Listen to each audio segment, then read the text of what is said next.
Sejak remaja, Damar sudah dikenal sebagai anak yang cerdas, kritis, dan tak mudah percaya pada hal-hal yang tak bisa dibuktikan secara logika.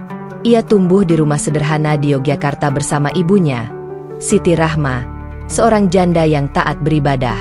Setiap pagi, suara lantunan ayat Al-Quran dari bibir ibunya menjadi musik yang mengisi rumah mereka. Namun, bagi Damar, itu hanyalah suara yang mengganggu.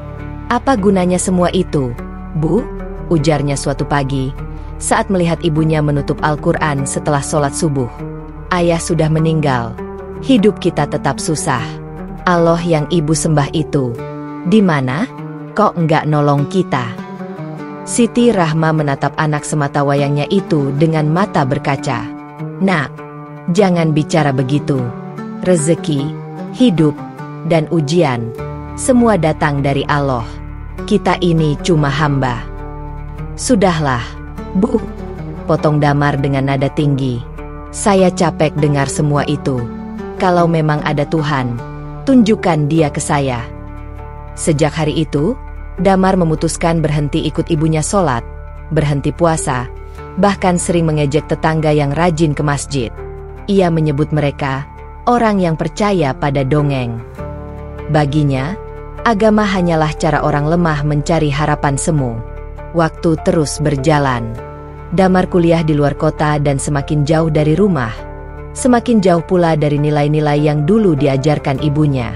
Di kampus, ia dikenal sebagai mahasiswa yang vokal menentang segala hal berbau agama.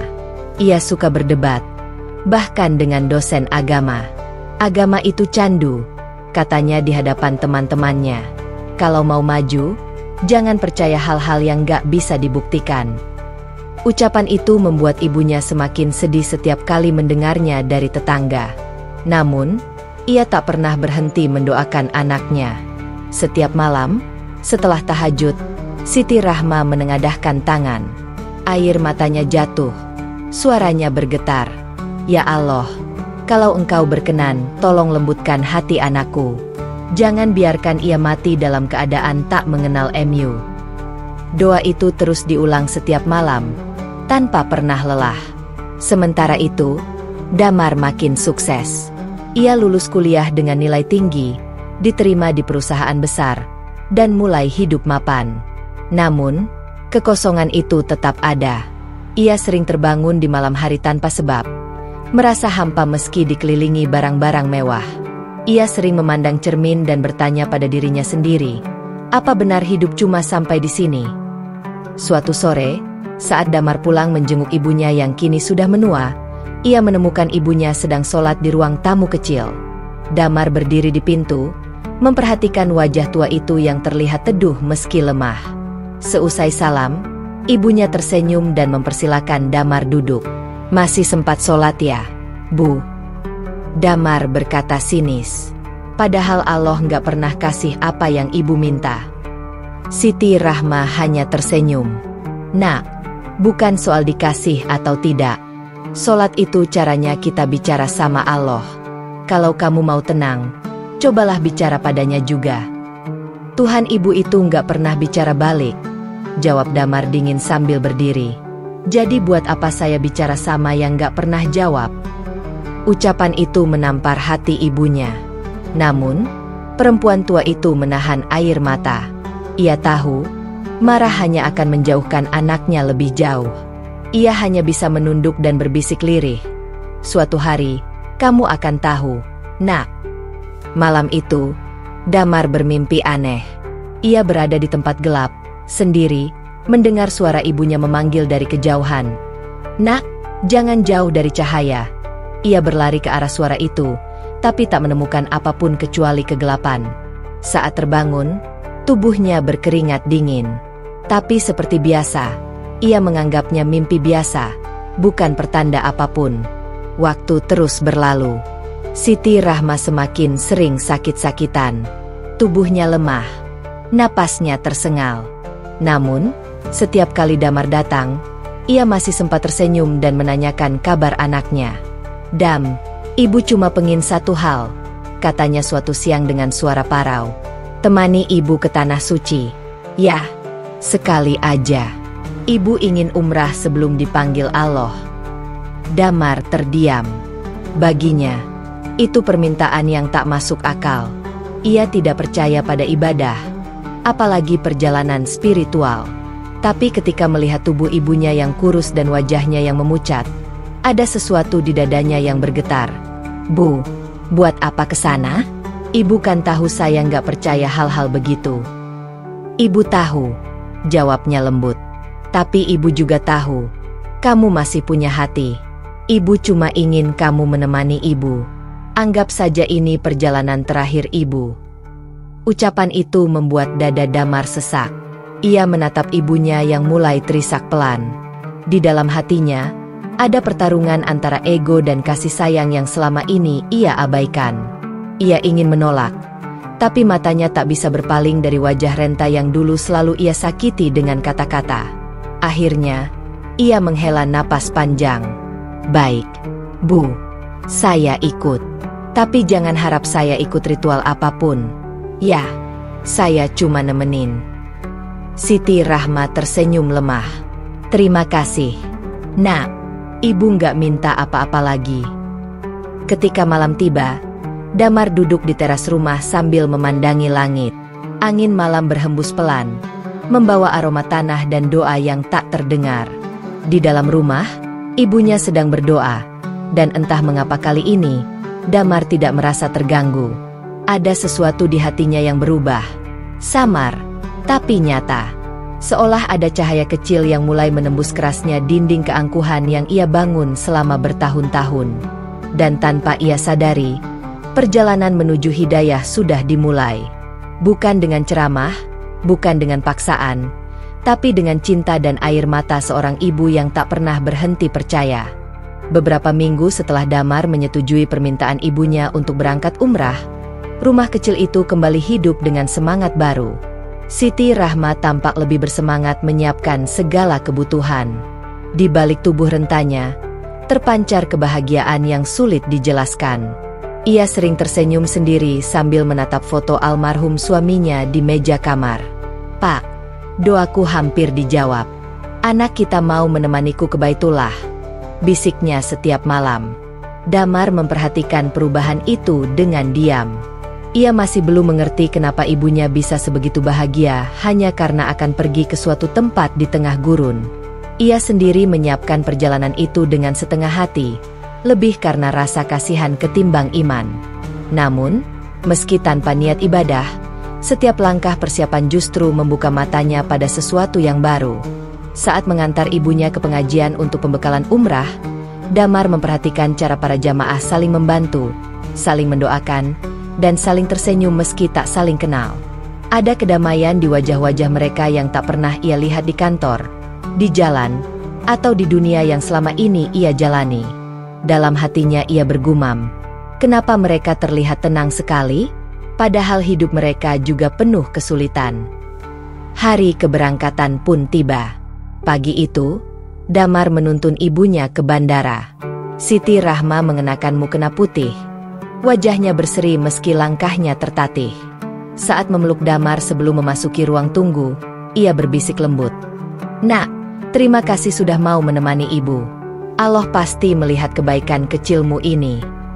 Damar tidak menjawab. Ia hanya mengangguk. Ia tak ingin ibunya tahu bahwa hatinya masih belum percaya. Namun di balik diamnya, ada perasaan aneh yang mulai tumbuh, campuran antara haru dan takut kehilangan. Perjalanan menuju Tanah Suci berjalan lancar. Saat pesawat mendarat di Jeddah dan mereka melanjutkan ke Makkah, suasana batin Damar mulai terusik. Dari jendela bus, ia melihat ribuan manusia dari berbagai negara berjalan menuju satu arah dengan wajah damai. Tak ada perbedaan warna kulit, bahasa, atau status. Semua tampak sama di hadapan sesuatu yang tak terlihat tapi nyata. Begitu tiba di Masjidil Haram, Ibunya menangis terseduh-seduh melihat Ka'bah untuk pertama kalinya. Tubuh tuanya gemetar. Bibirnya bergetar menyebut nama Allah berulang kali. Damar berdiri di sampingnya, terpaku. Ia tak mengerti kenapa pemandangan itu membuat dadanya sesak.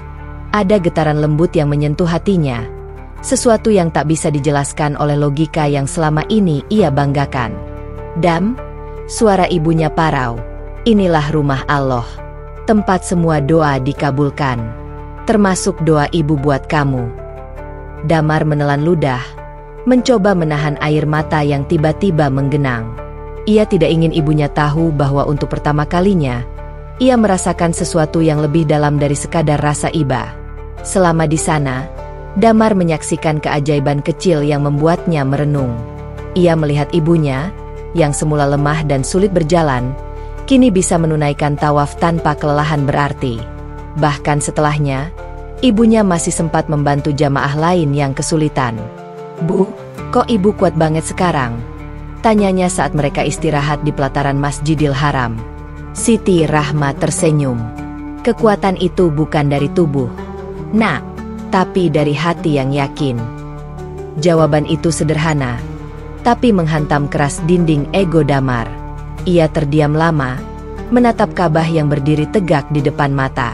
Ribuan orang mengelilinginya dalam gerakan yang sama, dengan air mata dan doa yang sama. Dalam diam, Damar mulai bertanya pada dirinya sendiri, apa benar semua ini cuma kebetulan? Malam itu, setelah ibunya tertidur, Damar duduk di balkon hotel. Ia memandangi kota Makkah yang penuh cahaya. Udara malam terasa sejuk, dan entah mengapa, pikirannya tenang. Ia mengingat masa lalunya, semua kata kasar yang pernah ia lontarkan, semua sikap dingin pada ibunya yang sabar. Hatinya mulai terasa berat. Saat itu, Aisyah, salah satu pembimbing rombongan, datang menghampiri. "Mas Damar, nggak istirahat?" tanyanya lembut. Damar menggeleng. "Entah kenapa, saya nggak bisa tidur. Banyak hal yang saya pikirin." Aisyah tersenyum. Tanah suci memang sering membangunkan hati yang tertidur. "Mas, kadang bukan tubuh yang capek, tapi jiwa yang haus." Ucapan itu membuat Damar terdiam. Ia tidak mengenal Aisyah sebelumnya, tapi tutur katanya menenangkan. Dari cara perempuan itu berbicara, Damar merasakan ketulusan yang selama ini sulit ia temukan di dunia luar. Sejak malam itu, Aisyah sering membantu Damar memahami makna-makna sederhana dalam ibadah. Ia menjelaskan tanpa menggurui, tanpa memaksa. "Islam bukan tentang paksaan, Mas," katanya suatu kali, "tapi tentang menemukan ketenangan lewat penyerahan diri. Bahkan hanya dengan mendengarkan doa orang yang kita cintai, itu sudah bentuk ibadah." Kata-kata itu terus terngiang di kepala Damar. Ia mulai memperhatikan setiap detail. Suara azan yang menggema di Masjidil Haram, jamaah yang saling menolong, bahkan aroma tanah yang seolah menyimpan ketenangan. Dan di tengah keheningan malam, ketika ia melihat ibunya tidur dengan wajah damai, Damar menyadari sesuatu. Selama ini ia selalu mencari Tuhan dengan logika, bukan dengan hati. Ia ingin bukti, padahal bukti itu ada di depan matanya, di wajah ibunya yang penuh cinta dan di setiap doa yang tak pernah padam untuknya. Keesokan harinya, Damar membantu ibunya menunaikan sa'i. Di setiap langkah antara Bukit Safa dan Marwah, ia melihat ibunya tersenyum sambil terus berdoa. "Nak," ujar ibunya pelan, "setiap langkah ini adalah tanda kesetiaan seorang hamba kepada Tuhannya. Jangan pernah lelah mencari cahaya, meski jalannya panjang." Damar hanya bisa menatapnya dengan mata berkaca. Untuk pertama kalinya dalam hidup, ia ingin percaya, bukan karena dipaksa, tapi karena hatinya mulai paham apa arti cinta sejati seorang ibu. Malam itu, sebelum tidur, Damar diam-diam menatap Ka'bah dari jendela hotel. Ia menutup mata dan berbisik dalam hati, "Kalau Engkau benar ada, ya Allah, tunjukkan aku jalan yang benar. Aku sudah terlalu lama sombong." Dan di bawah cahaya bulan yang lembut, seolah ada sesuatu yang menenangkan meresap ke dalam dadanya. Bukan keajaiban besar, tapi keheningan yang membuat hatinya bergetar. Untuk pertama kalinya, Damar merasa ingin mengenal Tuhan yang selama ini ia abaikan. Ia tidak tahu, tapi malam itu adalah awal dari hidayah yang perlahan menjemputnya, melalui cinta, doa, dan ketulusan seorang ibu yang tak pernah menyerah pada harapan. Sejak menginjakan kaki di tanah suci, hati Damar seperti diombang-ambing oleh perasaan yang tak pernah ia rasakan sebelumnya. Awalnya, ia menganggap semua ini hanya perjalanan untuk memenuhi keinginan terakhir ibunya. Tapi semakin lama, semakin banyak hal yang mengusik hatinya. Ia mulai merasa bahwa ada sesuatu yang sedang bekerja dalam diam, sesuatu yang tak bisa ia jelaskan dengan logika. Hari ketiga di Makkah, rombongan umrah Damar bersiap untuk menunaikan ibadah di Masjidil Haram. Cuaca panas, udara kering, dan ribuan orang berdesakan menuju tempat yang sama. Damar menuntun ibunya perlahan di antara lautan manusia. Meski tubuh ibunya lemah, wajahnya tampak berseri-seri. "Bu, pelan-pelan saja," ucap Damar sambil menopang lengan ibunya. Siti Rahma tersenyum. "Ibu tidak capek, Nak. Di sini, setiap langkah terasa ringan." Damar hanya mengangguk. Ia sendiri heran bagaimana ibunya bisa begitu kuat. Ia menatap ribuan orang di sekelilingnya. Tua, muda, kaya, miskin, semua berjalan dengan tujuan yang sama, mengelilingi satu bangunan hitam yang berdiri kokoh di tengah lautan manusia. Ka'bah. Sesuatu di dada Damar bergetar. Ia tak tahu kenapa, tapi pandangan matanya tak bisa lepas dari bangunan itu. Semakin ia menatap, semakin hatinya terasa hangat dan tenang. Ketika ibunya mulai bertakbir dan melangkah untuk tawaf, Damar ikut berjalan di sampingnya. Awalnya ia hanya berniat menemani, tapi tanpa sadar langkahnya mengikuti irama doa-doa yang dilantunkan orang-orang di sekelilingnya. Tangannya menggenggam tangan ibunya erat. Setiap kali tubuh mereka tersenggol orang lain, ibunya berzikir lembut. "Subhanallah, Alhamdulillah, Allahu Akbar." Damar menatap ibunya, dan untuk pertama kalinya, ia merasa malu. Ia teringat bagaimana dulu ia sering menertawakan doa-doa seperti itu. Tapi kini, di hadapan ribuan manusia yang bersujud pada Tuhan yang sama, ia merasa kecil. Ia sadar, selama ini ia hidup dalam kesombongan yang menipu. Setelah tawaf, mereka duduk di pelataran Masjidil Haram. Siti Rahma menatap Ka'bah dengan mata basah, sementara Damar hanya diam. Ia ingin bicara, tapi lidahnya keluh. "Bu," katanya akhirnya, "kenapa semua orang di sini terlihat begitu tenang? Mereka kelihatan yakin banget sama yang mereka lakukan." Siti Rahma menoleh dan tersenyum. "Karena mereka datang bukan untuk mencari dunia, Nak. Mereka datang untuk mencari Allah. Dan siapapun yang datang ke sini dengan hati yang tulus, pasti akan menemukan ketenangan itu." Damar menunduk. Kata-kata itu menancap dalam hatinya. Ia teringat kehidupannya di Jakarta, kantor yang penuh persaingan, ambisi yang tak ada ujungnya, tawa palsu di balik kesibukan yang hampa. Ia hidup dikelilingi banyak orang, tapi selalu merasa sendiri. Dan kini, di tengah jutaan orang asing yang bahkan tak mengenalnya, ia justru merasakan kedamaian. Beberapa hari kemudian, rombongan mereka menuju Madinah. Perjalanan dengan bus memakan waktu lama. Damar duduk di samping jendela, memperhatikan hamparan gurun pasir yang luas. Langit biru tampak bersih tanpa awan, sementara angin panas berhembus dari sela-sela kaca. "Mas Damar," sapa Aisyah, ustadzah pembimbing yang duduk di kursi sebelah. "Gurun ini kelihatannya kering, ya? Tapi kalau hujan turun, tiba-tiba tumbuh hijau." Damar menoleh. "Maksudnya?" Aisyah tersenyum. Hati manusia juga seperti itu. Kadang terlihat kering dan keras. Tapi kalau disirami hidayah, ia bisa tumbuh subur lagi. Damar terdiam. Ia tahu kata-kata itu mengandung makna yang dalam. Seolah Allah sedang berbicara lewat lisan perempuan itu. Ia tak membalas, hanya menatap hamparan gurun di luar jendela dengan pikiran yang penuh. Setibanya di Madinah, mereka mengunjungi Masjid Nabawi. Saat pertama kali menginjakan kaki di sana, Damar merasa seolah seluruh tubuhnya bergetar. Udara di kota itu terasa berbeda, sejuk, lembut, dan penuh ketenangan.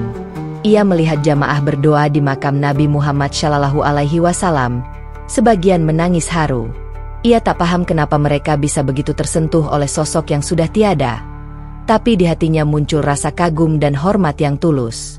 Suatu sore, ketika ibunya sedang istirahat, Damar duduk sendirian di taman dekat Masjid Nabawi.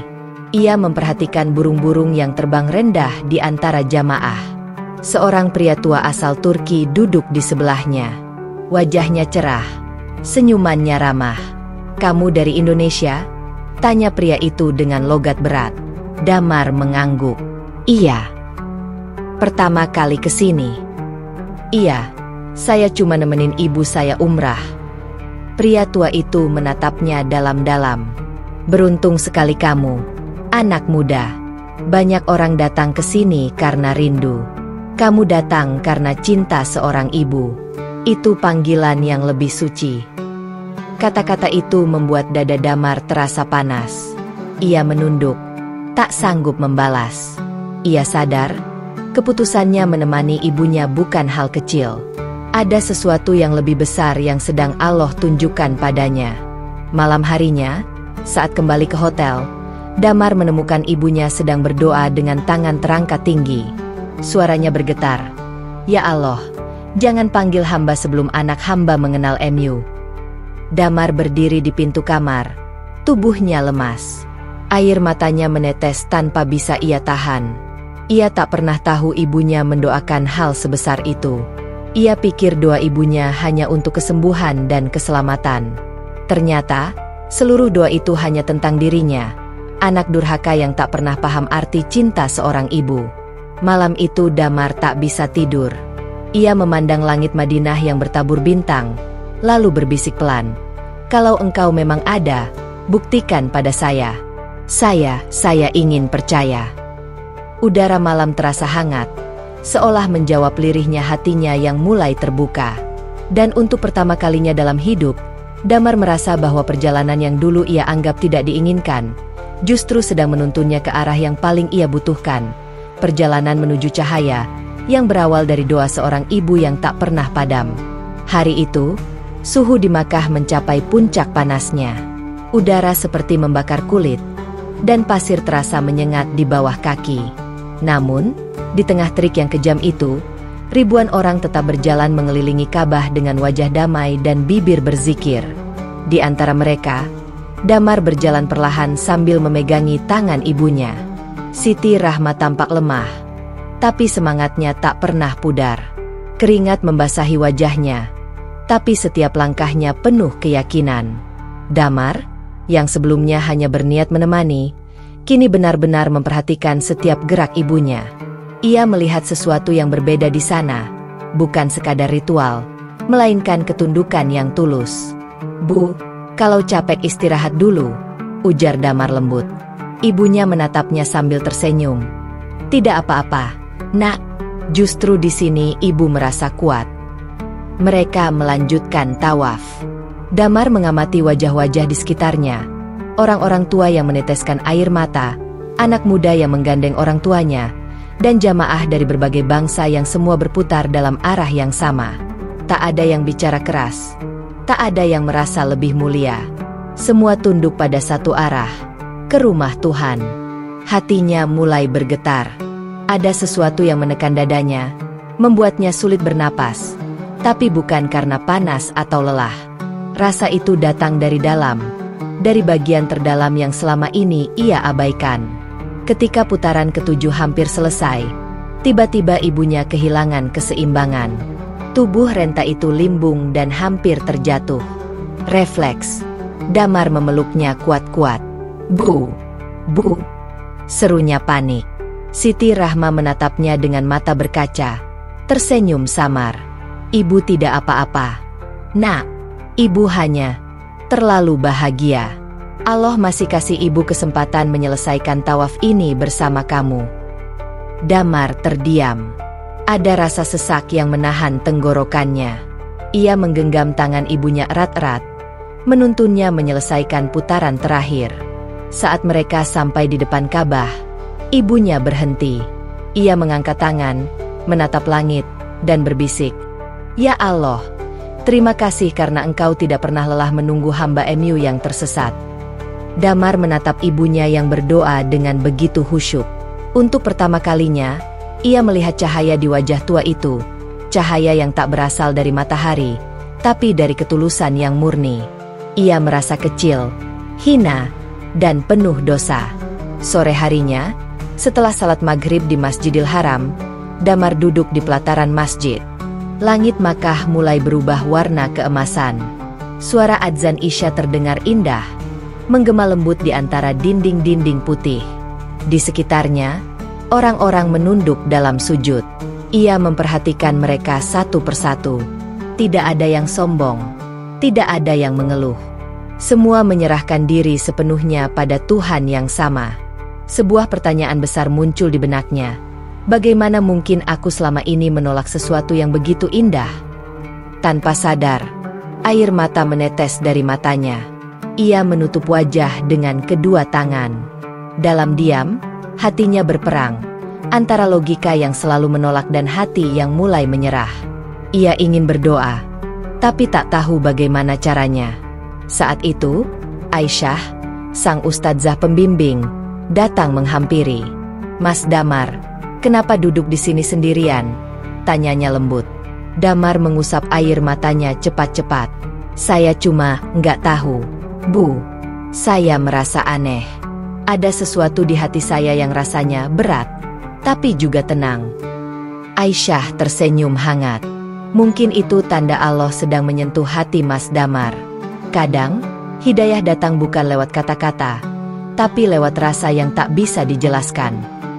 "Kalau saya selama ini nggak percaya pada Tuhan, apa masih pantas saya berharap?" tanya Damar lirih. "Mas Damar," jawab Aisyah lembut, "Tuhan tidak pernah menutup pintu untuk siapapun, bahkan untuk mereka yang dulu berpaling. Hidayah bukan hadiah untuk yang sempurna, tapi rahmat untuk yang mau mencari." Kata-kata itu menembus hatinya. Ia menatap Ka'bah dari kejauhan, dan tanpa sadar, tubuhnya mulai bergetar. Ia berlutut pelan, lalu menunduk. Air matanya mengalir tanpa henti. Ia bersujud, untuk pertama kalinya dalam hidupnya. Sujud yang bukan karena paksaan, bukan karena tuntutan siapapun, tapi karena hati yang benar-benar menyerah. Dalam sujud itu, Damar tak mengucap doa panjang. Hanya kalimat pendek yang keluar dengan terbata-bata. "Ya Allah, kalau Engkau benar ada, ampuni aku." Tangisnya pecah. Ia menangis sejadi-jadinya di tengah ribuan jamaah yang tak mengenalnya.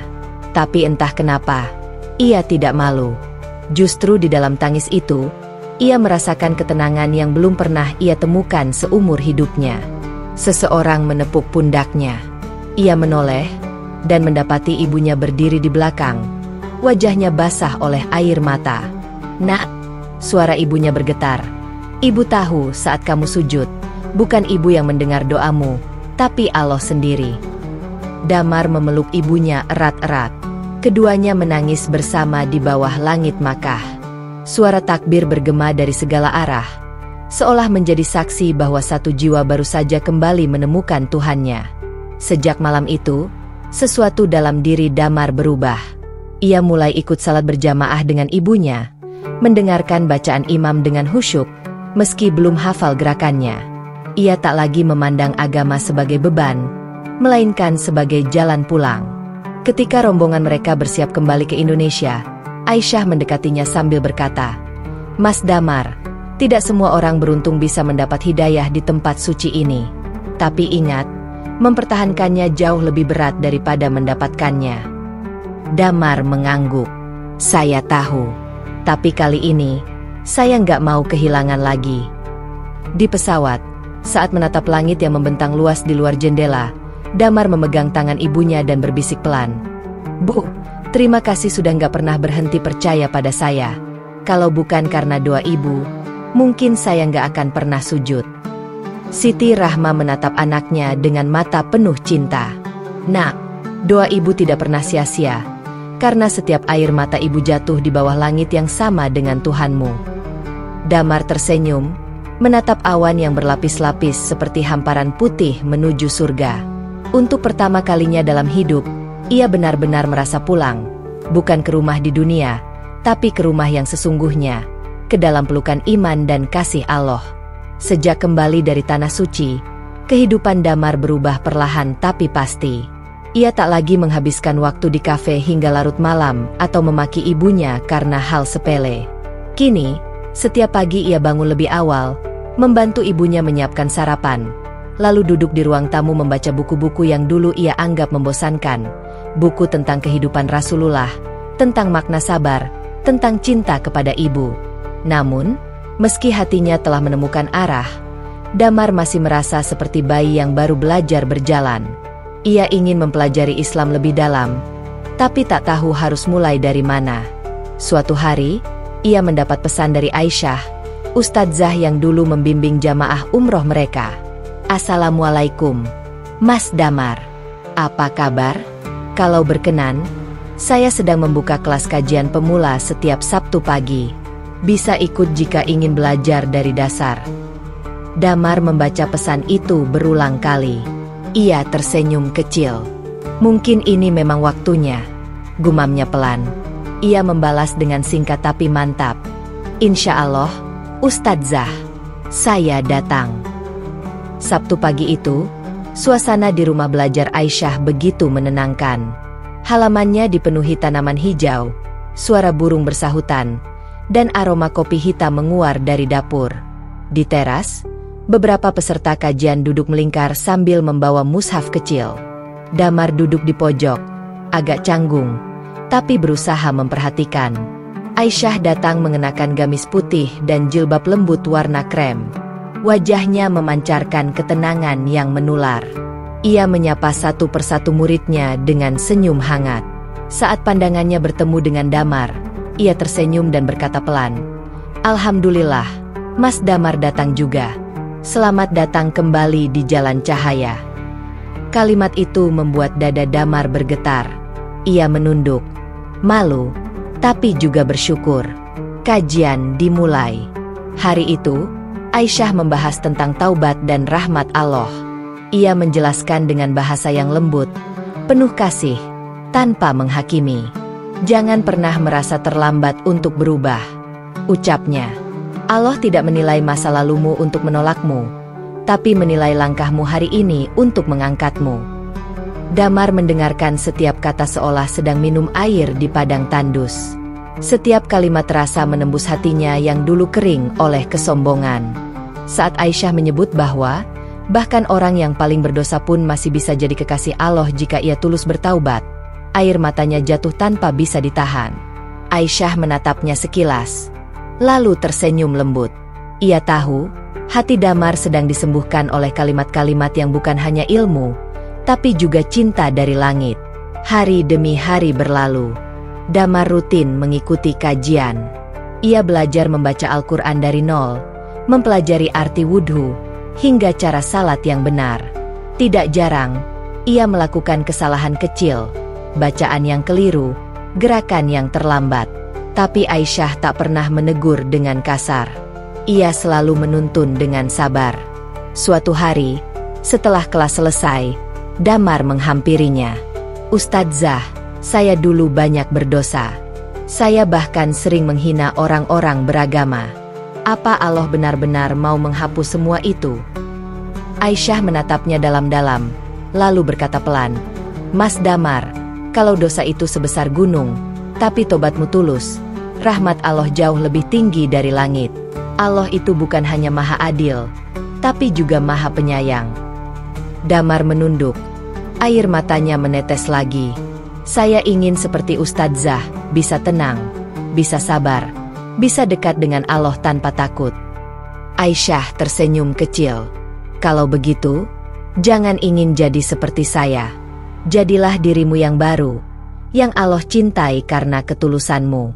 Tidak ada yang lebih indah daripada melihat seseorang yang dulu jauh dari Allah kini berjalan kembali menujunya." Setelah beberapa bulan, perubahan Damar menjadi buah bibir di lingkungan rumahnya. Tetangga yang dulu sering melihatnya pulang malam kini kerap mendapati ia menenteng sajadah ke masjid. Ia juga mulai mengajar anak-anak kecil di sekitar rumah membaca Iqra.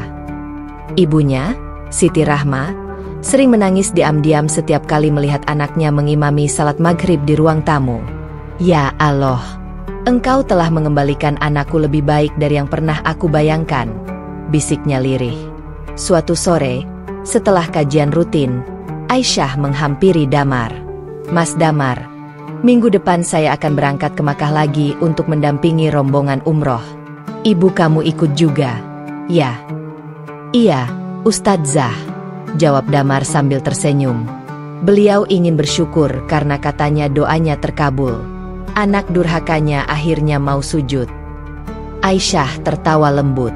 "Mas Damar, jangan rendahkan diri terus. Justru Allah memuliakan orang yang mau memperbaiki diri. Kamu sekarang sedang jadi inspirasi banyak orang di sekitarmu." Damar terdiam. Ia menatap Aisyah lama. "Kalau bukan karena bimbingan Ustadzah, mungkin saya belum sampai di titik ini." Aisyah menggeleng pelan. "Jangan bilang begitu. Saya hanya perantara. Yang mengetuk hatimu tetap Allah." Beberapa minggu kemudian, di bawah langit Makkah yang sama dengan saat ia pertama kali bersujud, Damar kembali berdiri di depan Ka'bah. Tapi kali ini, bukan sebagai penonton. Ia datang sebagai hamba yang sudah mengenal Tuhannya. Ia menatap Ka'bah dengan mata berkaca-kaca, mengangkat tangan, dan berbisik, "Terima kasih, ya Allah. Engkau kirimkan ibu untuk menuntunku pulang. Lalu kirimkan Ustadzah untuk membimbing langkahku. Aku tak punya apa-apa selain rasa syukur ini." Aisyah berdiri tak jauh dari situ, tersenyum melihatnya.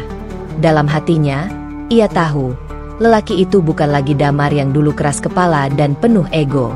Ia kini adalah seorang mukmin yang sedang tumbuh dalam cinta Allah. Setelah selesai berdoa, Damar menghampiri Aisyah.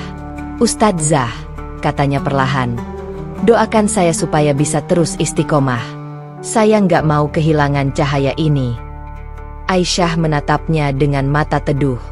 "Istiqomah itu bukan tentang sempurna, Mas Damar. Tapi tentang tetap berjalan meski sering jatuh.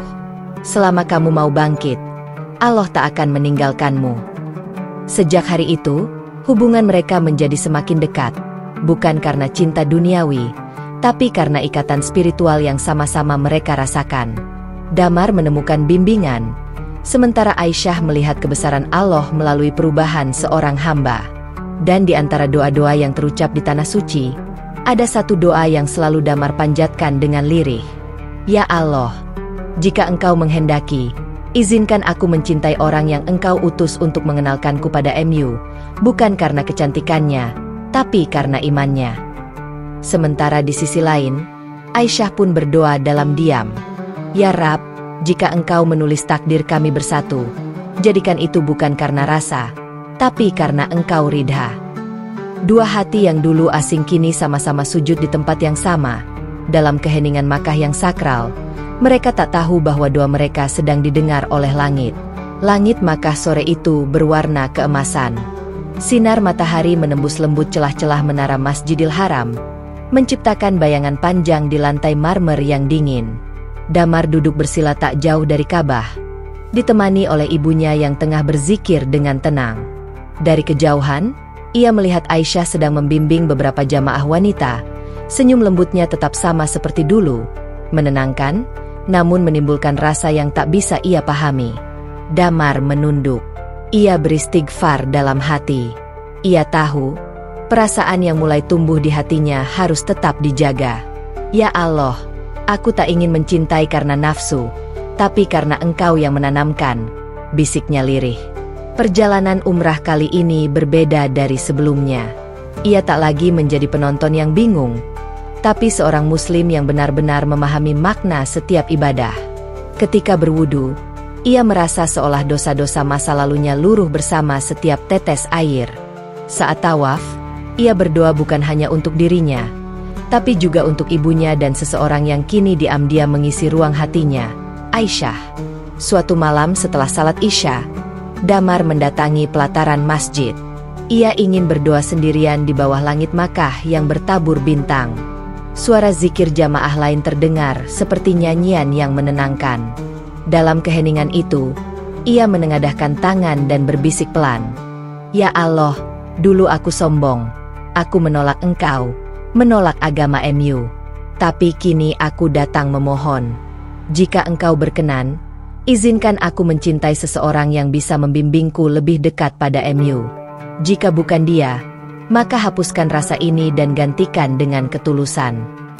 Air matanya menetes. Ia tidak tahu, di tempat tak jauh dari situ, Aisyah juga sedang menundukkan kepala dalam doa. Ya Rab, Engkau tahu isi hati hamba MU.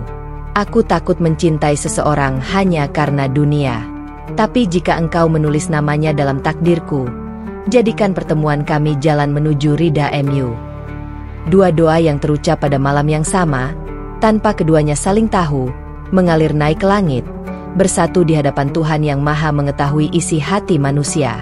Beberapa hari kemudian, rombongan jamaah melakukan ziarah ke Jabal Rahmah, bukit yang dipercaya sebagai tempat pertemuan Nabi Adam dan Hawa setelah berpisah lama.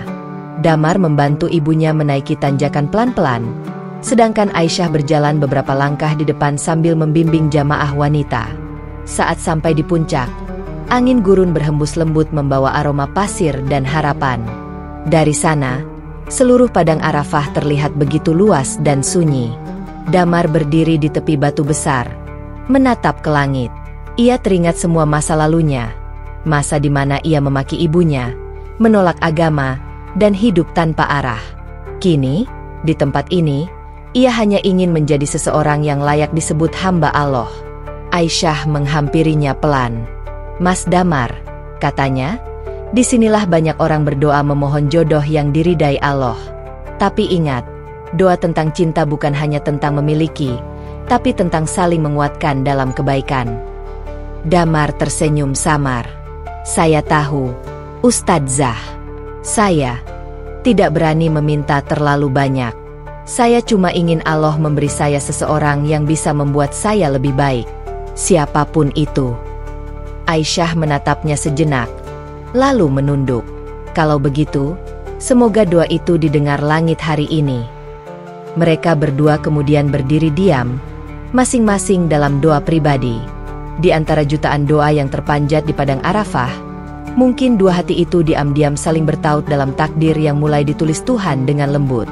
Beberapa hari menjelang kepulangan, ibunya, Siti Rahma, memanggil Damar ke kamar hotel. Nak, katanya lembut sambil menatap wajah anaknya. Ibu bahagia sekali melihat kamu berubah. Tapi ada satu hal yang ingin ibu sampaikan. Damar duduk di tepi ranjang, memandang ibunya penuh perhatian. Apa itu, Bu? Siti Rahma menarik napas panjang. Ibu sudah lama mendoakan kamu agar punya pendamping yang bisa menjaga imanmu. Ibu melihat Aisyah bukan hanya sebagai ustadzah, tapi sebagai perempuan yang bisa menuntun kamu di jalan Allah. Ibu ingin menjodohkan kamu dengannya. Damar tertegun. Ia menatap ibunya, tak tahu harus berkata apa. Bu, saya takut. Saya baru belajar jadi orang baik. Ustadzah Aisyah itu orang salehah. Ilmunya tinggi. Saya cuma mantan orang durhaka. Ibunya menggenggam tangannya erat. Nak, justru karena kamu sadar dan ingin berubah, Allah akan meninggikan derajatmu. Kalau kamu ikhlas, mintalah petunjuk padanya. Jangan takut, karena ibu yakin, kalau jodoh itu datang dari Allah, semuanya akan dimudahkan. Malam itu, Damar kembali berdoa di depan Ka'bah. Hatinya bergetar kuat. Ia merasa kecil, tapi juga dicintai. Setelah lama menatap langit, ia berucap lirih, Ya Allah, aku serahkan semua pada MU. Jika benar dia yang Engkau pilih untuk menemaniku menuju surga, maka bukakanlah jalannya. Tapi jika tidak, jadikan aku tetap mencintainya dalam doa, tanpa harus memilikinya. Keesokan paginya, tanpa sepengetahuan Damar, Siti Rahma berbicara dengan Aisyah. Ia menyampaikan niat untuk menjodohkan putranya. Aisyah sempat terkejut. Wajahnya memerah. Tapi setelah diam beberapa saat, ia berkata dengan tenang, "Bu, saya tidak pernah berpikir sejauh itu. Tapi kalau memang ini keinginan ibu dan petunjuk Allah, saya tidak berani menolak. Saya hanya ingin memastikan niat kami murni karena Allah." Air mata Siti Rahma menetes. Ia memeluk Aisyah erat-erat. "Nak, kamu telah membawa anak saya kembali ke jalan Allah. Kalau kamu bersedia, ibu akan bersyukur seumur hidup." Malam terakhir di Makkah, Damar diajak ke halaman hotel oleh ibunya. Di sana sudah ada Aisyah dan beberapa jamaah lain yang menjadi saksi. Angin lembut berhembus membawa aroma harum dari Masjidil Haram yang tak jauh dari sana. Siti Rahma menatap anaknya dan berkata, "Nak, malam ini ibu ingin menyaksikan dua hal yang paling ibu impikan seumur hidup. Kamu menjadi muslim yang taat, dan kamu menikah di tanah suci ini, di bawah langit yang dulu menyaksikan sujud pertamamu." Damar menatap ibunya, lalu Aisyah yang tersenyum tenang di hadapan. Air matanya mengalir tanpa bisa ditahan. Ia sadar, ini bukan kisah cinta biasa. Ini adalah doa yang dijawab dengan cara paling indah oleh Tuhan. Dengan bimbingan seorang ustadz, ijab kabul pun dilafalkan sederhana namun penuh makna. Di bawah sinar lampu Makkah yang hangat, Damar memegang tangan Aisyah setelah akad, lalu berbisik, "Terima kasih, karena lewat kamu, Allah mengenalkanku pada cinta yang sebenarnya." Aisyah menatapnya lembut. Cinta sejati adalah ketika dua orang berjalan bersama, bukan menuju satu sama lain, tapi menuju Allah.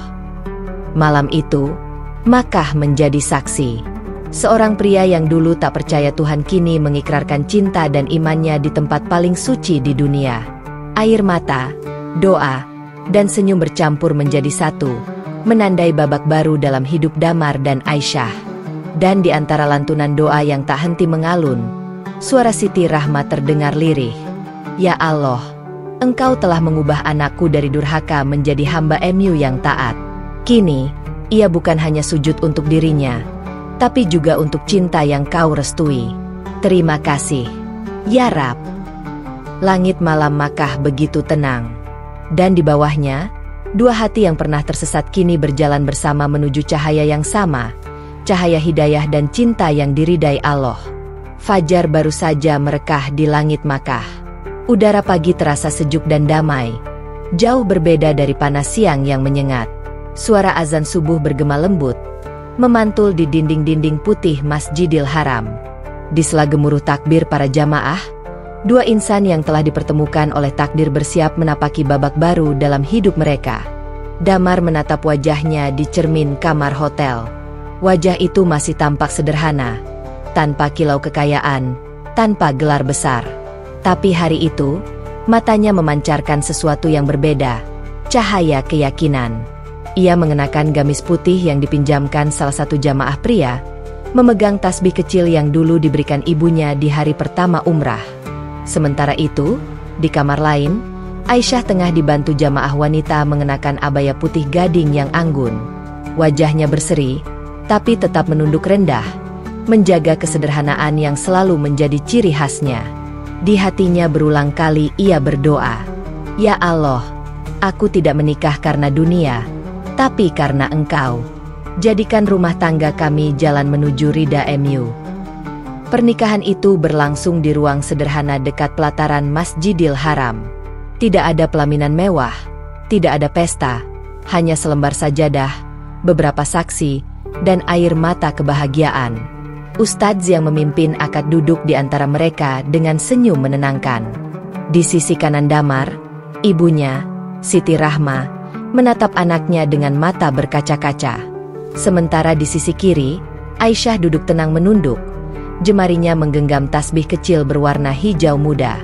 "Baik, Damar," ujar sang ustadz lembut. "Apakah kamu siap mengucapkan ijab kabul di tanah suci ini, tempat di mana jutaan doa terkabul setiap hari?" Damar menarik napas panjang, menatap ibunya sekilas. "Bismillahirrahmanirrahim." Suaranya bergetar, tapi tegas. "Saya Damar, dengan mas kawin seperangkat alat salat dan hafalan surah Ar-Rahman, menikah dengan Aisyah binti Abdullah dengan niat karena Allah Ta'ala." Seketika suasana menjadi haru. Air mata Siti Rahma jatuh tanpa bisa ditahan. Aisyah menunduk, menutup wajahnya dengan tangan, dan berbisik dalam hati, "Ya Allah, Engkau telah menjawab doa yang bahkan tak berani aku ucapkan keras-keras." Ustadz tersenyum dan berkata lantang, "Sah." Kalimat itu disambut dengan takbir kecil dari para jamaah. Suara Allahu Akbar menggema lembut di udara Makkah yang suci. Damar menatap Aisyah. Untuk pertama kalinya ia menggenggam tangan seorang wanita bukan karena nafsu, tapi karena cinta yang halal dan diberkahi. "Ustadzah, maksud saya, istriku," katanya terbata, membuat semua yang hadir tersenyum hangat. "Terima kasih sudah mau menerima seseorang sepertiku." Aisyah menatapnya lembut. "Allah yang menerimamu lebih dulu, Damar. Aku hanya mengikuti jejak kasihnya." Setelah akad, mereka berdua berjalan pelan menuju pelataran Masjidil Haram. Damar menggandeng tangan ibunya di satu sisi dan Aisyah di sisi lain. 3 orang itu berjalan bersama, melewati ribuan jamaah yang datang dari berbagai penjuru dunia. Tidak ada yang mengenal mereka, tapi langit tahu, mereka sedang menjalani momen paling sakral dalam hidup. Mereka salat berjamaah, sujud bersama di depan Ka'bah. Saat Damar menundukkan kepala di atas sajadah, air matanya menetes. Ia teringat dirinya yang dulu menghina agama, membentak ibunya, dan menolak keberadaan Tuhan. Kini, di tempat yang sama, ia sujud bukan lagi dengan keraguan, tapi dengan cinta yang tulus. "Ya Allah, aku dulu datang ke sini sebagai orang yang tersesat. Tapi hari ini aku berdiri di sini sebagai hamba MU, suami yang Kau titipkan tanggung jawab, dan anak yang Kau ampuni. Terima kasih telah memelukku kembali." Usai salat, Aisyah menatapnya penuh makna. "Damar, aku ingin kamu ingat satu hal. Pernikahan bukan akhir dari perjalanan spiritual, tapi awal dari perjuangan baru untuk menjaga iman. Suatu hari nanti, cobaan pasti datang. Tapi selama kita bersama dan berpegang pada Allah, insya Allah kita akan kuat." Damar mengangguk pelan. "Aku janji, Aisyah. Aku akan belajar menjadi suami yang tak hanya mencintaimu karena dunia, tapi juga karena ingin bersamamu menuju surga." Beberapa hari setelah pernikahan, mereka masih tinggal di Makkah untuk memperbanyak ibadah. Setiap pagi mereka tawaf bersama, setiap malam membaca Al-Quran berdua di dekat masjid. Orang-orang yang melihat mereka sering tersenyum dan berbisik, "Lihat pasangan itu, wajah mereka damai sekali, seolah Allah sedang menatap mereka langsung." Namun kebahagiaan itu tak membuat Damar lupa diri. Ia sadar, keimanannya masih muda dan butuh dijaga. Ia meminta Aisyah agar terus membimbingnya, bukan sebagai guru, tapi sebagai sahabat sejalan menuju Allah. Suatu malam di pelataran masjid, Damar berkata, "Aisyah, dulu aku berpikir hidup tanpa agama itu bebas. Tapi ternyata, kebebasan tanpa arah itu kosong. Baru sekarang aku tahu, cinta sejati itu bukan yang membuatku lepas dari aturan, tapi yang menuntunku kembali pada Tuhan." Aisyah tersenyum. Dan Tuhan yang sama pula yang mengikat dua hati ini di tempat paling suci di dunia. Sebelum pulang ke Indonesia, Damar dan Aisyah sempat mengunjungi Jabal Nur, gunung tempat turunnya wahyu pertama kepada Nabi Muhammad. Dari puncak itu, mereka menatap kota Makkah yang berkilau di kejauhan. Damar menggenggam tangan istrinya erat. "Aisyah, aku ingin menjadikan hidup kita seperti gunung ini, kokoh meski diterpa angin, dan menjadi tempat cahaya turun untuk orang lain." Aisyah mengangguk haru. "Kalau begitu, mari kita mulai dari rumah kecil kita nanti. Jadikan rumah itu tempat hidayah tinggal." Mereka menatap langit yang membentang luas, lalu menunduk bersama dalam doa.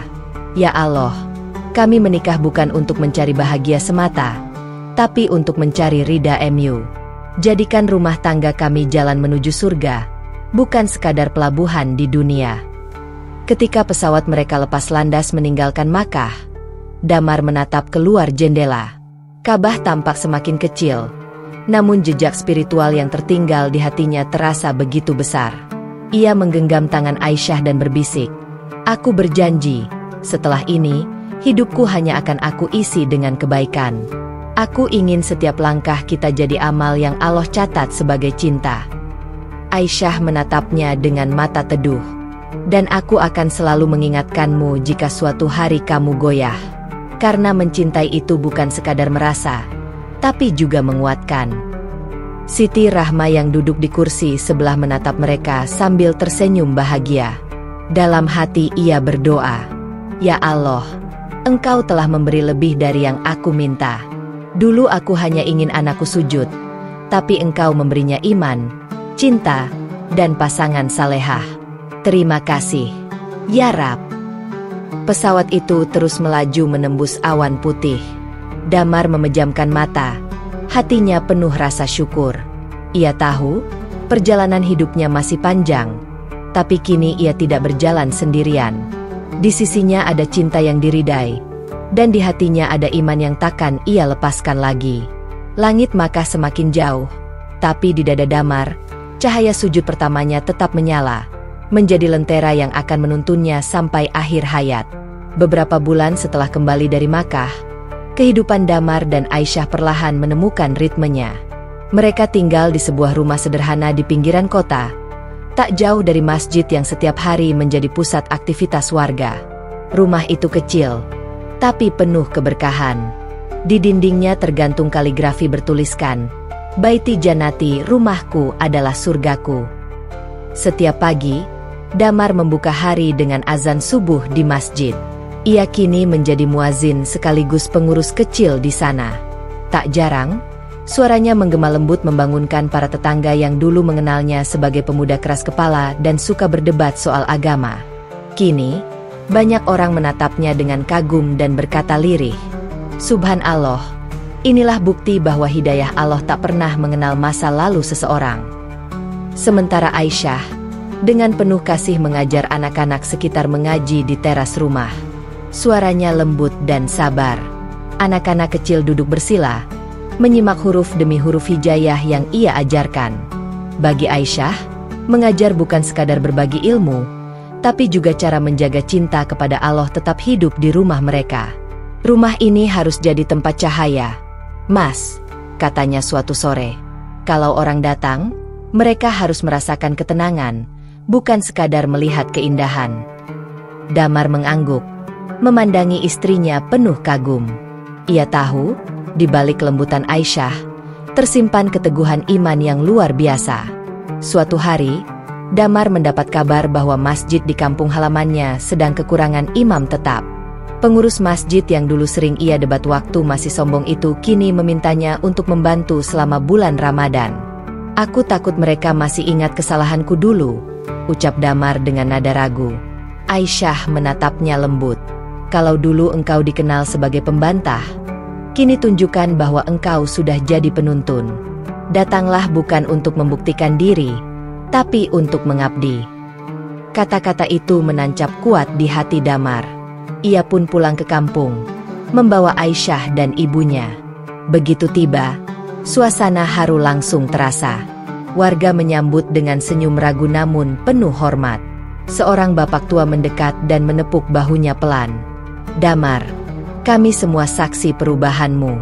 Dulu kamu menolak panggilan azan, sekarang kamu yang mengumandangkannya. Allah benar-benar maha membolak-balikan hati." Malam pertama Ramadan, Damar menjadi imam tarawih di masjid itu. Suaranya lembut namun tegas.